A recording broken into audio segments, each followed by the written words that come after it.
Calicita in Carpa. This technique will show you a bit about moving in a circle in Carpa, utilizing the torso connection of the follower and the leader. We'll go to second position, presenting the torso to each other. Starts to move back, so she creates all of her weight depending on his torso connection. And from here, let's take a good look at the footwork. We'll scribe a path around the follower, starting by turning and pivoting on the right, so the left foot brushes through, crosses behind, the right foot goes to the side, and we keep in the same connection of the Carpa, repeating the same movement. Right foot side, left foot behind, right foot side, left foot behind, and we can create more and more degrees of Carpa. We can go out to the cross and start again with this stretching action for the follower. And she's going to try to do it this time with both of her hands released from the leader. So left arm up.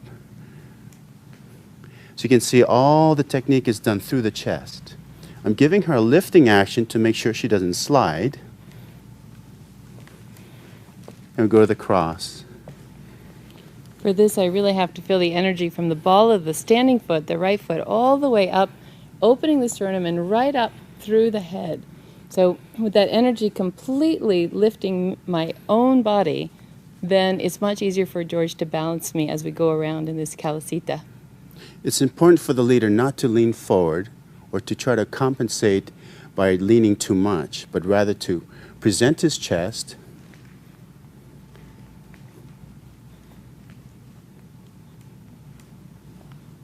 finding a position and getting your balance. And the balance is toward each other, so that you're creating a tent-style lean, so that this style is always dependent on a shared axis. The calicita goes in a circle in a very constant radius. You can increase the amount of lean, but it's difficult to stay in it too long, so you have to exit into the cross or do another move, but it takes some practice. One way for the follower to develop her strength is to the use of the wall. I like to do an exercise where just use the wall to present the sternum and balance yourself on the wall. Since we have no wall right here, we're going to use George as the wall.